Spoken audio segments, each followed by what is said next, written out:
Welcome. My name is Jerry Cabazzuto from Soundpath.org, as well as liberationacademy.education and godislovetruthfreedom.com. And today have a very honored guest, David James Rodriguez from the valoracademy.com, as well as his linktree / David James Rodriguez, which I will include in our link description later. Welcome. Hey, Jerry, good to be with you. Yeah, and we were talking a little bit before we went live about how you're moving your work into movie making. Tell us more about that. Well, not just movie making, but art in general. You know, the government schools had put us in the left brain, logic, all these things, which are good. There's value there. But in order to liberate humanity and liberate ourselves, I think full expression, art is necessary, exploring the imagination. Remember the great quote, which imagination is more important than knowledge because knowledge is what's known, but imagination is all that ever could be. So this idea of art, we're raised not respecting art. I was raised not respecting art. I mean, I listened to some hip hop and stuff, but Beethoven, Mozart, I got into later in college, and music appreciation, that was like one of the only classes that was helpful. But art is expression of the soul. And when, even though you might not be able to speak the same language, when you hear music, it touches your soul. It can be in Russian language or Italian or something. It just touches your heart. And I think that's the power of art. So this movie is called Sacred Life, and it's with this veteran producer, Renee Perez, and it's about showing the world what a voluntary community would look like. So independent food, water, energy, and not just do it in like a documentary how-to, but a story format. And so he helped me understand the power of narrative storytelling, which is transcends documentary and logic, but into, like, for me, it's Braveheart, Rocky, these types of stories, Gladiator, Cinderella Man, these stories that in some cases they're true, but they've been fictionalized, and there's character development, and there's very subtle ways to get messaging in there. And you fall in love with the character, or like in Star Wars, you hate the character, or, so there's power in our minds. And that's what the unrighteous ones have been suppressing for so long. And so, yeah, we're learning how to find investor for this film. And that's kind of what we're at. So we're looking for an investor. The script's finished, but in order to create the world that we want to see, it's up to us. And you know this in your audience, perhaps. So the people out there who are asking permission from people, are just, they don't know what time it is. So anyway, so that's why I started to get into comedy and get into movie making, and this whole different, like, complete out of my comfort zone. But it's what's necessary, because if you are aware, and some of the audience, there's nobody coming to save us. I mean, that's a big discovery. I was like, wow, we got to do it ourselves. So I got to change myself, help inspire myself, and then help other people inspire themselves, because you can lead people, but you can't carry them on your back. And this is the challenge that we're seeing now, is that everybody's responsible, and a lot of people don't even know that they're responsible for their own life. And so, we hope to do this film. And he's already made some other kind of pro-freedom, pro-truth films, but not with full artist freedom of expression. And that's what we want to do with, it's called sacredlifemovie.com. You can kind of see the initial trailer and see what we're up to. That's very exciting. I definitely will include that in the show description later. And is that the URL for people to invest? Yeah, they can see the trailer movie and then contact us. I think I have the pitch deck on there as well. So yeah, you can see there's different options. You could do like a $250,000 movie, or even an $80,000 movie. The pitch deck is there, so you can email us and see what the story's about, some of the basics. And we've done some interviews. We actually started this show called Movie Truths Revealed, that we've done one episode already, and we'll do a second episode with Press. He's made 40 movies. He's been in the business for 20 years. And so we want to expose what movies are doing.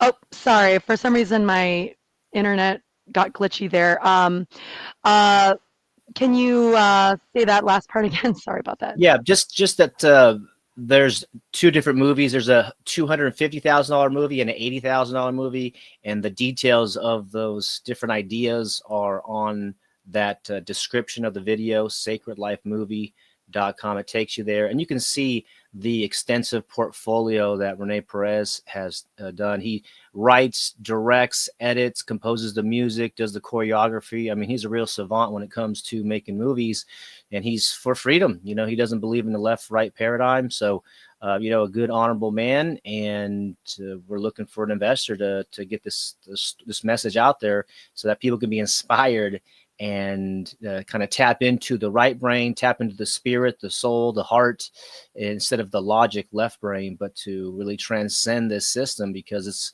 yeah, humanity's in trouble because we've been asleep for a long time. They've been working on this plan for a long time, and that's how they work. It's intergenerational slavery that they're working on. And so my intention is to help expand intergenerational freedom, and we do that through these types of methods and different projects.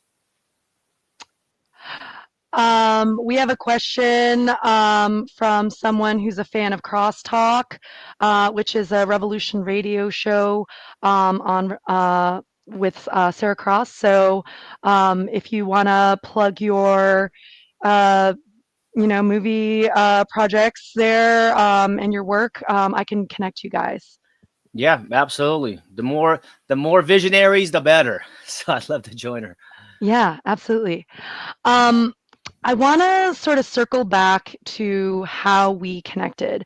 And everything you said really resonated with me because I've been on a similar journey myself with Soundpath where I'm finding, looking at people like you, looking at people like Mark Passio, Derek Bros, there's been so much, podcasting, street activism, but I'm finding myself just gravitating naturally towards the arts because I agree. I think through storytelling, through these sort of indirect, sort of asymmetrical ways of getting in through that false ego, brainwashing, defense systems that are often there when we approach with just a left-brained approach of just here's the presentation, and not that there's anything wrong with that. That's how I, grew in my awakening. But I do think that that you're on that I agree that art is uh, key to sort of unlocking and sort of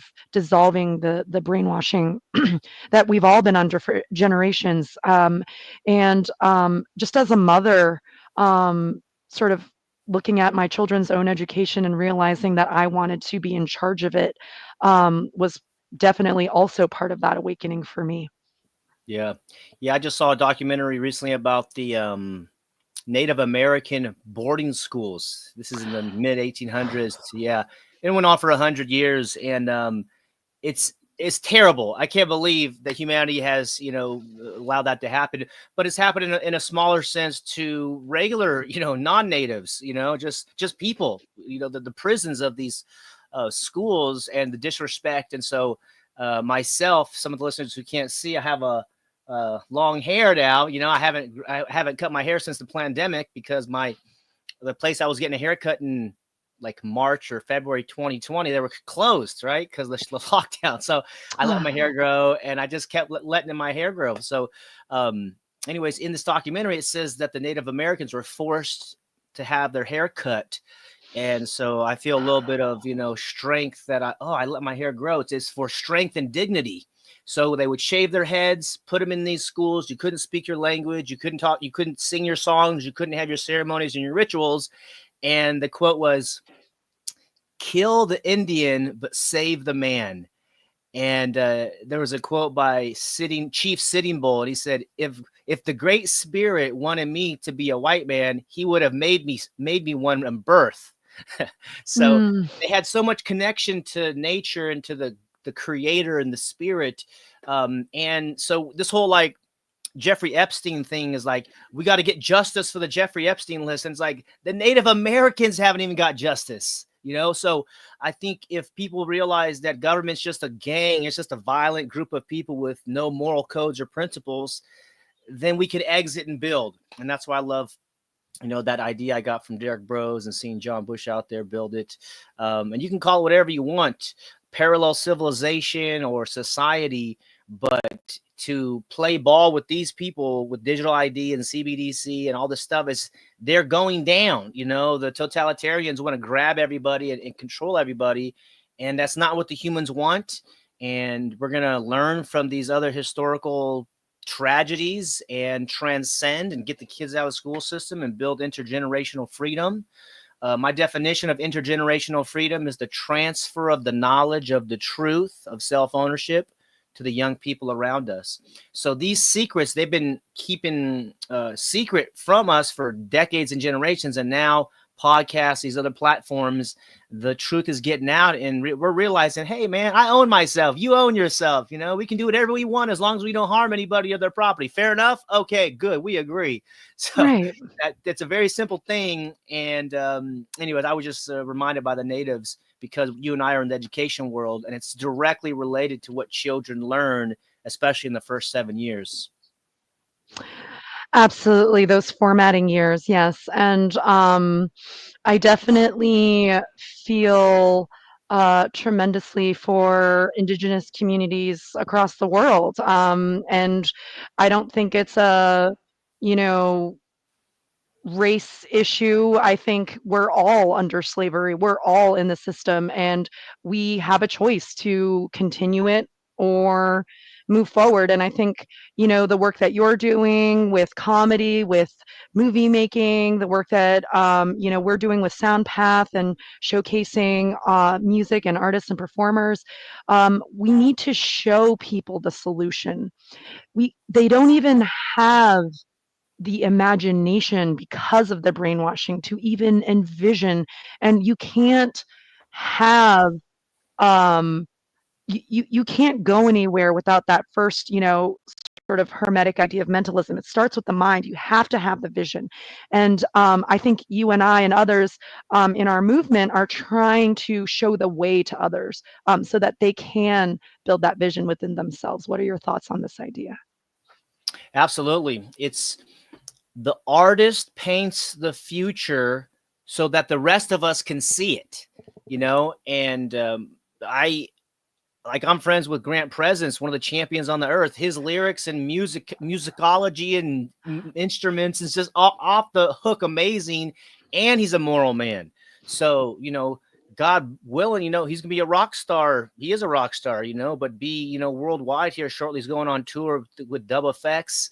So the artist shows the future and then brings it to us so we can see it. Some do it through paintings, music, film, books. You know, back in the day it was literature. The revolutionaries would write books. Even J.R.R. Tolkien, you know, was a voluntarist. Right. With the Lord of the Rings, you know, nobody gets the ring of power. The ring of power goes into the volcano, right? Right. That's what he was saying through literature. So it's it's very exciting and liberating as well. Cat Williams said something that he learned from Prince, which was he learned to differentiate between his art and his own identity. So I think in art, you can kind of lose yourself if you think you are the character, you think you are the whatever, but no, you're a soul and there's an expression of art. So comedy is that way too, because you're up there and you're trying to just make people laugh and hopefully get these ideas in there.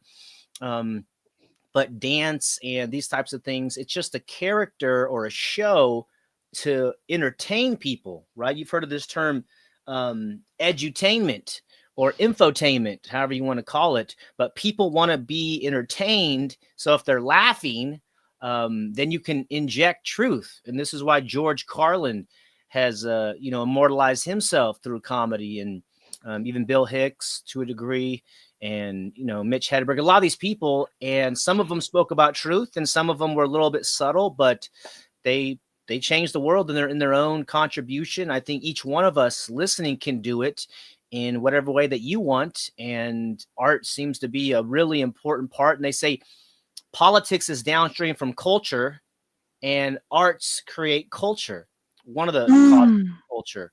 So this is why, when you say like, well, any of these movies, let's say Star Wars. I didn't realize I wasn't a big Star Wars guy growing up, but it was a little bit before my time. But it affected the world, and the culture, and it's the perfect hero's journey. And that's what you're not seeing in movies nowadays. That's why when you come out of movies, you feel sad, depressed, confused. You're like, what did I just watch? It's Right. no good. Whereas the Star Wars series, you're like, oh, I want to be a Jedi. Like I want to, save the planet from the evil, fight good versus evil. And so Joseph Campbell really influenced the director, George Lucas, in that way. So very powerful. And I didn't realize the power of film myself. Just in the last few years, I got to really see, wow, that is true. How did you learn about love? Most of the love I learned about was in movies. Mm. How did you learn about, being cool or cultural stuff? And it was from movies. Like I said, Rocky really influenced me. I was like 7 or 8 years old. I'm thinking I'm Rocky Balboa, dun, dun, dun, dun, dun, dun, dun, drinking the eggs and everything. So art is so important. I can't emphasize that, and I'm starting to learn that just doing a couple years of comedy. So it's like, okay, this is the game. Express ourselves and hopefully give the audience a fun time too. For sure. And, I think you're more known for your work with unschooling, but I would love to learn more about yourself as an artist. How did you kind of get into comedy? How did that come about? Mm, I think I just respected the art form for years, and I think a lot of people like comedy. And then I took a class. I think I was in the Bay Area, and it was just like class, but the vibe wasn't there, because I was speaking truth, and it was a super leftist, statist area. Y- God, reconnect us. Oh, God, reconnect us.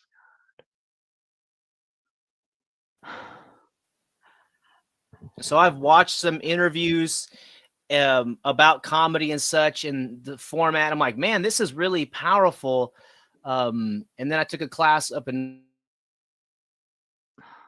freedom expression and kind of like just the art form itself versus the status agenda. And then I started doing hosting my own show, because really that's what it's about. Is we got to become production of our own content. And a lot of people aren't interested in speaking truth and freedom, and it's just they're just stuck in the matrix of everything's fine, everything's okay, even though they went through the lockdown. And that's when I really understood what was going on. The lockdown, I thought that was New World Order stuff, and it was. They were going for the vaccine certificates and stuff, and they did that in San Francisco. Actually, we went and saw comedian. His name escapes me right now. But one of the comedians, and the day after, they were requiring the vax passport. So I said, I'm never going back to San Francisco again. So we're just, Yeah. they tried to go for that, but now it's about freedom of expression. And the pendulum's kind of coming back, even kind of for the statist constitutionalist folks out there. But they just still haven't discovered the root cause of statism being the problem, and coercion, and, immorality being institutionalized. So we got to have the comics come up and do that. But I still feel very young in the art form. I think Ralphie May is he has a master class online that I watched, and he said, for the first 7 or 8 years you don't know what you're doing. So I just Wow. accept that. Yeah, I accept that. And you just basically learn basics, and just keep practicing, keep doing it. Eventually you can, after you do 1 pound, you can do 2 pounds, and you can do 5 pounds and 10 pounds. And it's a really great challenge, but it seems to be that's what humanity is needed. And man, we got to laugh, because if we take this too serious, they have already conquered us. That's what Sun Tzu said. He said the supreme art of war is to defeat your enemy without even fighting them. And I talked to many people, some people in the freedom community, they've given up. I've talked to them. What do they hope for? What is their plan? What's their vision? So even the freedom lovers need help expanding their imagination, and it is that time to help them do that and help ourselves, and have a full expression of truth. Hmm. Um, I love everything you said. And by the way, I love that you know Mitch Hedberg because a lot of people don't know his work. So rest in peace, Mitch Hedberg. Absolutely. Yeah, I used to actually. I kind of think of myself as a creative person. I try not to put myself in a box. So I did do stand-up comedy as well on the East Coast for like a few months, 6 months, 7 months, and it really like my fear of public speaking, like it went away, and that's sort of why I did it. Like it was for me, it was for my own self-development. And like you said, I was going through a kind of like breakup at the time, and I was trying to sort of like uh process that. And Yeah. humor was very therapeutic for me as an artist. And Yeah. then to share that and make people laugh, there's such a feeling of connection when you can make a person you don't know laugh. Mm, A person right. that doesn't know you, doesn't know anything about you, and you make them laugh without, and it's just the best feeling. It is. It's almost like agape love of a humanity, you know? Yeah. And so that's what the artist is. The artist is like a servant, So they're serving the people, in whatever art form it is, they're giving of themselves, because a lot of times the art is rejected, it's misunderstood, misinterpreted. And so, half the people probably hate it, and maybe half the people like it or love it, but you're given from like your most is in some way. And this is why comedy is so powerful, because you actually talk about the stuff that hurts, talk about the stuff that pisses you off, you talk about stuff that matters. And if you can craft it in a way people are laughing at it, and it, maybe cause you trouble or causes people trouble. And so this is again the high level stuff where it's like, if you can laugh, you are free. But if you're stuck in your mind, you're stuck in what you see, you're stuck in the situation, then you are a slave. And this is where I think the art form comes out to liberate yourself. And what I love about education is it's actually lifelong and self-directed and part of the human experience, in my opinion. But Pablo Picasso said every child is a born artist. The Yes. challenge is to stay an artist without your parents destroying your artistry. Because being an artist is full expression and full freedom. So very few people can understand that, and that's why it's not taught in government schools. They don't want artists. And I think there's a quote from Frederick Gates that said that they have enough artists. They want the workers. They want the Mm. slave people just to sit down, do the job, and get out there. But we want to actually sit down and enjoy ourselves, have a picnic on the grass or on the beach, and think about life and feel life. And what are we doing here? They don't want us to do that. And art allows us to do that, because you actually sit down and try to come up with stuff. And I don't know about the musicians, but I do a little bit of writing, poetry type stuff. And but it's just nice to sit down and try to express what you're feeling, put it into words, put it into images. And if you can't express it, you can't really share it. You can't articulate it for someone else to understand. But we're all going through the same thing. Life is a beautiful thing. We don't know how we got here. We don't know what we're doing here. We don't know where we're going, right? These are the philosophical questions that we have ideas for, we have some beliefs for, but really life is a great mystery. And I think it was Buckminster Fuller. He said, you want to hang out and talk with people who talk about the mystery. It's the greatest mystery is you and I sitting here right now, like very few people Yeah. talk about it. So we try to. Um, I definitely like sometimes like look at my life and I'm like, is this really happening? Like I had this idea for this festival in March and here we are and we have, this interview with you, 33, aka Derek Bros is going to be, um, you know, live and in person live stream performing his rap as well as doing a presentation. And then we have, Brendan Daniel, Joe Murray, Conrad Ragos, and Lady Maverick performing and on August 31st in Oaks, Pennsylvania for that concert. And I'm just like, wow, we manifested this together. And like, I just sort of look at like the power of manifestation with like good intentions and with the right people. Like we we're capable of anything we want as long as it's, not harming anyone. We can do anything. And to realize that within myself and to see that in other people, it's just like this next level understanding in my initiation journey. Because I agree. I think I call myself an unschooling, homeschooling mom, but really you're right. It's like a lifelong journey within myself. I'm unschooling myself all the time. That's right. Yep, it is. And that's why I stopped trying to change other people, is just changing myself. And Marcus Aurelius said, don't talk about what a good man is, be one. I said, wow, or Michael Jackson, his song, I'm starting with the man in the mirror. Okay. Yes. So all these truths I start to see and connect them from different ages and different forms and different people. So basically we become the example, we become the pattern. And I agree. I'm deschooling myself and deprogramming myself. I interviewed a guy named Robert Tennyson Stevens. He wrote a book called Conscious Language. And he said language shapes consciousness. And I was like, wow, that's powerful. So not creates consciousness, because I said language create. He says, no, language shapes consciousness. So I'm working on being more conscious in my words. And of course, the artists, I mentioned Presence, his lyrics are very conscious. And you just, I think he's like more influential to me than Bob Marley is. I used to be Bob Marley, now it's Graham Presence, just because of the language and the artistry, and you can sing along with it, And I did a couple opening comedy sets with him this last couple months. He was in the Bay Area touring. I got to do some jokes there.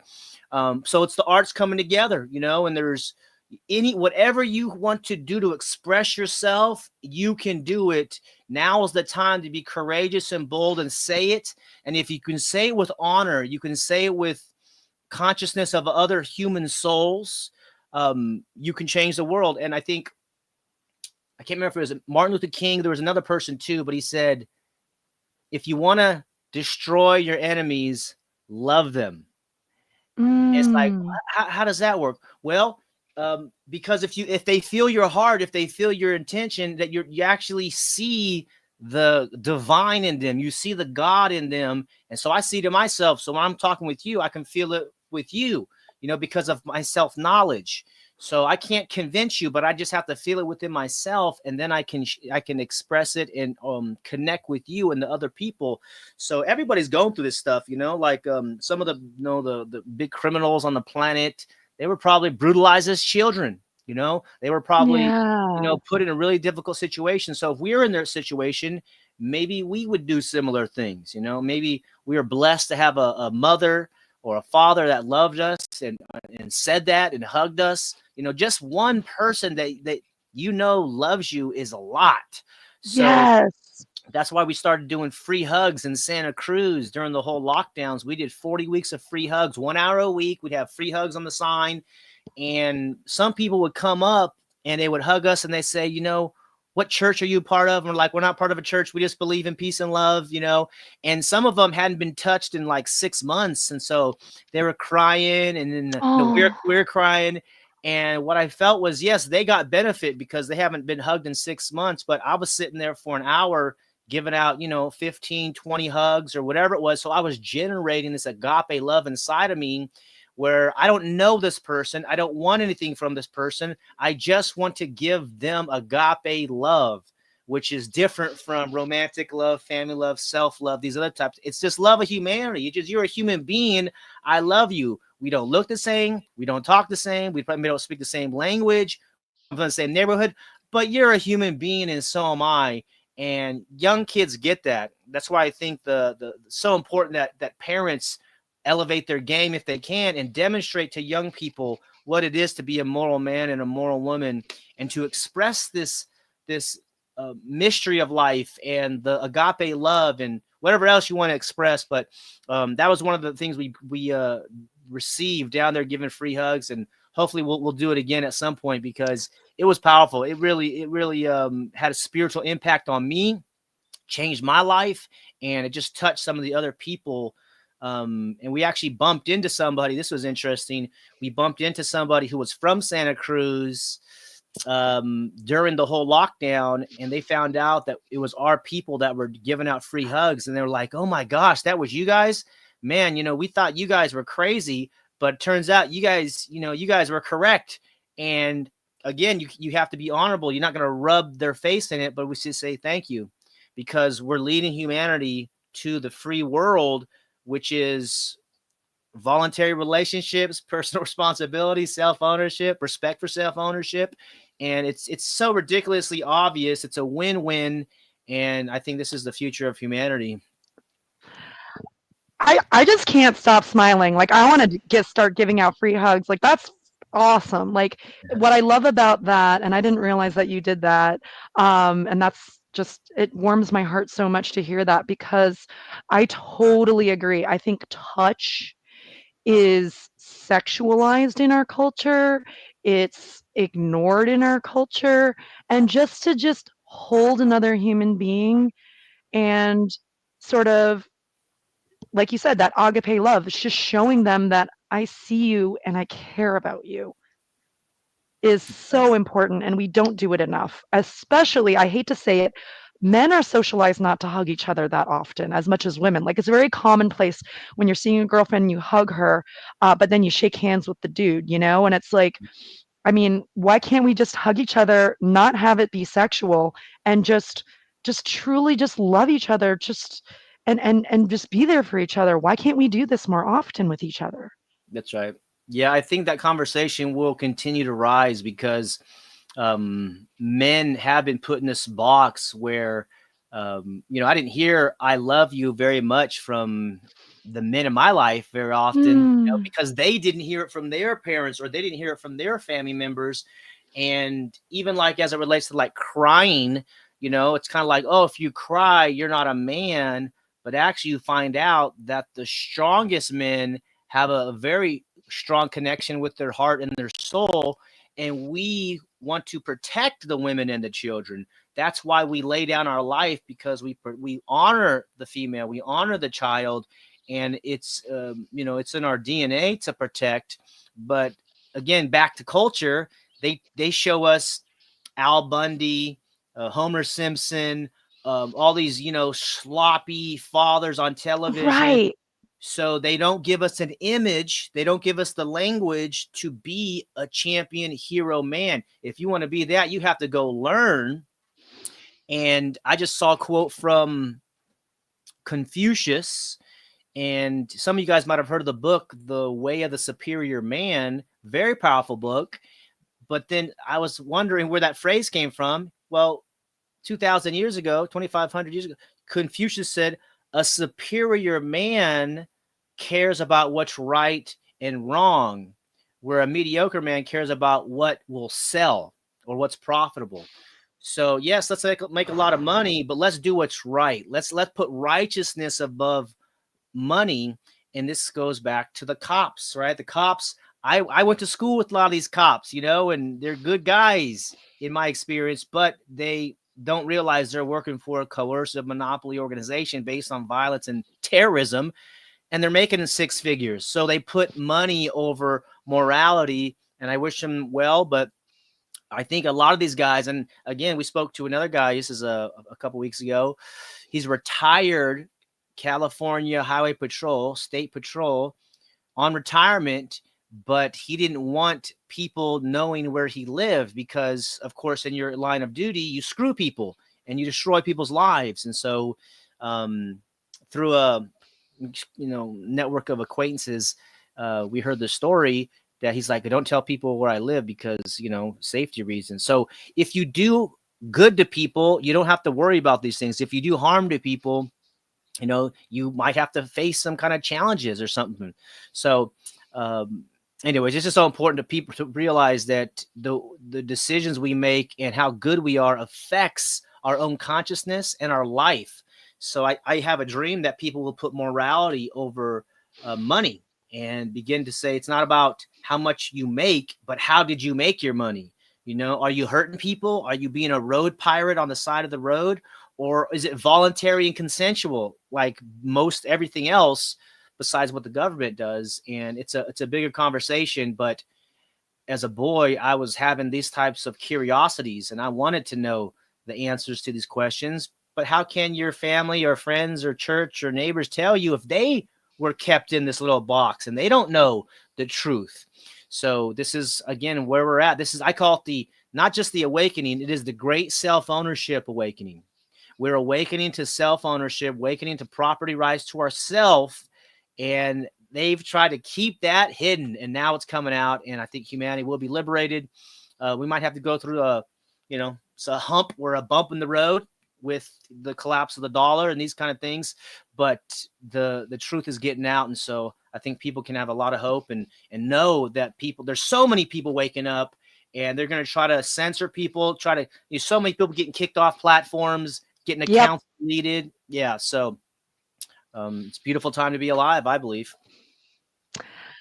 Ooh, yeah. I really try to catch myself when I'm sort of like, I sometimes have a tendency to be a little bit too analytical, logical, and then I get into my own head a little bit too much. And I'm like, wait, gratitude. Like, just stop and just be aware that like sun is shining on me right now, or that like I have, good health, or, just finding like an amazing team that I'm working with. Like, and that just immediately it's just like laughter, it just whoosh, like it just wipes that away. And I love that about, you know, having gratitude and laughter and joy. I think joy is a form of resistance. What are your thoughts? Oh, yeah. Well, Viktor Frankl talked about man's search for meaning, and he was in the concentration camp, and he said, in between the the cause and your feelings is a space. So you get to choose what these things mean to you. And just like as a kid, you're happy for no reason, you can be happy as an adult for no reason. And that is, again, they want you depressed, they want you sad, they want you on these pharmaceutical drugs, they want you on all types of things. So you can't feel the joy, the gratitude. And that's what I discovered. Life is the gift, and I I promote reading the Declaration of Independence and understanding what's in there. It's very basic, but it's a very powerful document. But it's life, liberty, and happiness. Life is your body and your health. Liberty is the freedom, and then happiness is the pursuit. So that's all in one. This is a very powerful thing to feel. And when you are in pursuit of happiness, you are happy. Just like the Hmm. quote that the journey is better than the destination, right? That's the whole point. And I just saw this other quote. It says, a good traveler is not intent on arriving, meaning a good traveler is flexible. And, oh, you find this little side, go check out this out, or an adventure over here. So understanding, again, these are the power of philosophy and understanding how to use your mind. As you mentioned, mentalism, but everything does begin in our mind, and learning how to use our mind so it benefits ourselves instead of enslaving ourselves, right? It goes back to schools with the operant conditioning of BF Skinner, where it's just stimulus and response versus stimulus. Let me think. How do I want to feel about this? They can make you get triggered, or you can actually be responsible, ability to respond. And that's what's happening, is that the soul is maturing now, where we're realizing we're in this, crazy system. We're like, I don't like this system. We're going to go over here and, yeah, be grateful, be joyful. I came across this idea and kind of modified it so that people could, what I could be excited about it, which is we're already born wealthy. Yes, Ooh. we already get the cash, but our body, our arms, our legs, how valuable is it? And in my trainings, I do an exercise where I talk about how much do you value your eyesight? You know, how much would you sell me your eyesight for? $1 million? You know, 5 million? They say no. 10 million? No. 100 million? No. I said $1 billion to sell me your eyeballs right now. And they say no. I said, why? Because you like to see. You like to see the rainbows, the sun, the butterflies, the bees, the men, the women, the children. You know, it's fun to see you. So that means by your own admission, you're already worth $1 billion. Because if I put a stack of money, $1 billion, and you say, no, I'm not going to sell you my eyeballs, well, then you're saying that you're valued at $1 billion already in equity. And how much valuable is your tongue, your nose, your ears, both of your feet, your thumbs, right? So we're born amazingly wealthy and rich. And they have us chasing these pieces of paper that they print out of the printing press by design. So again, back to the joy, back to the gratitude. It says, thank you, God, I'm alive today. Thank you for my healthy body. Thank you for all the people that love me. Thank you for the positive people around me. And expressing this gratitude and articulating that into the space so that I become empowered with the truth instead of the lies, which is, oh, you have to have the cash to be happy, which is, you know, it helps definitely. We know we can make a lot of cash. Let's get a lot of land and have a lot of, you know, food for us, and be grateful for what you have now. Because if you're alive and healthy and well, you are experiencing this spiritual adventure that we don't even know what's going on, but it seems to be quite interesting, quite fascinating, and you might as well enjoy it and be grateful for it all. Absolutely. I love everything that you said. And, um, as you were talking, and I started thinking about, this move towards comedy and storytelling that you're making with your work. And I started thinking about the archetype of the Joker, the jester in a court, and how he's actually probably the freest person in a court, where he can say what he wants, feels joy, tell it to the man or, oppressor. And like it makes me think about how powerful these ideas that we're talking about are as a sort of like mental archetype. What are your thoughts on this idea? Yeah, I think you're right. I think back in the old days, Oh, you it know, looks like you're muted. I don't know why that happened. can you hear Yeah, me? you want to try saying something again? Can you hear me? Okay. Yeah, for some reason I can't hear you. That's strange. Oh, you can. Okay, maybe just me. All right, keep talking. I'll figure out my Okay. audio. Yes, the court jester, I think, has a very important role, especially for the kingdom, because the king, you know, he has such power that anybody who criticizes him, you say, off with his head. And a good king actually needs some good counsel, some good criticism. So yeah, the jester could speak truth with jokes and mocking and parody and, you know, satire, so that the king could have another expression or another perspective. And even, well, notice during the whole lockdown, comedy was changing too. And if people haven't seen Jim Brewer's special, I recommend that one, called Somebody Had to Say It. He exposed the whole scam in the middle of it, but he was the freest man. He definitely put his life on the line saying these things, it seems. But yeah, the power of comedy is that you are saying the truth, but as Oscar Wilde says, if you tell someone the truth, they'll kill you unless you make them laugh. So, of course, that's not entirely true, but at the large scale, it's got to be a joke. You know, it's got to be something that is not too disruptive to the whole institutions that are based on terrorism. You know, these terrorist organizations have no sympathy or humanity left, it seems, and it has to be wrapped up in a joke. And that's fine. They can handle it if it's in a joke, but you know, the maybe the civil rights movements and stuff, they needed more art. Martin Luther King was right. And he was preaching. So in that way, that was an art form. He was a public speaker, an orator. So he was speaking. And if you do listen to his speeches, he does have a great imagery and, powerful visions and imagination expressed just through the spoken word. But yeah, comedy is powerful, and you can choose your, whatever method of comedy or art that you like. It's needed now.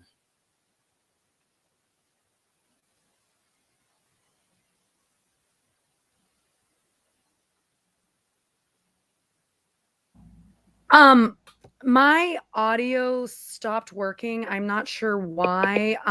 But if you can hear me, I'm so sorry. It looks like I'm gonna have to end our session. I think, maybe we're hitting on topics that the algorithms don't want us to talk about. So if you maybe want to share some, sort of closing ideas or thoughts. And I'm sorry that this never has happened to me on a live stream before. Yeah, no problem. Yeah, well, thanks for having me on, Jerry. And I would just share with the audience is that I invite you to look at where we are in history and understand that freedom is a new idea. Okay. We went to school for so many years and we have the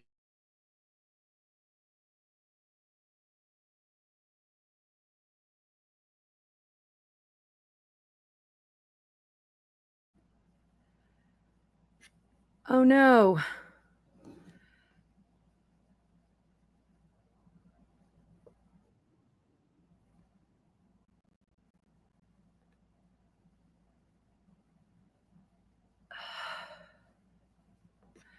All right. Well, I seem to have lost internet with David, but I would like to thank you all for joining us. And I will touch base with David so that we can get audio for his last thoughts. Thank you so much for joining us for this live stream. I think that we are clearly on the pulse for the freedom movement. The fact that this live stream is being randomly interrupted with, David's audio, my audio. I've never had my audio go out in the middle of a live stream before. So I want to thank you all for joining us.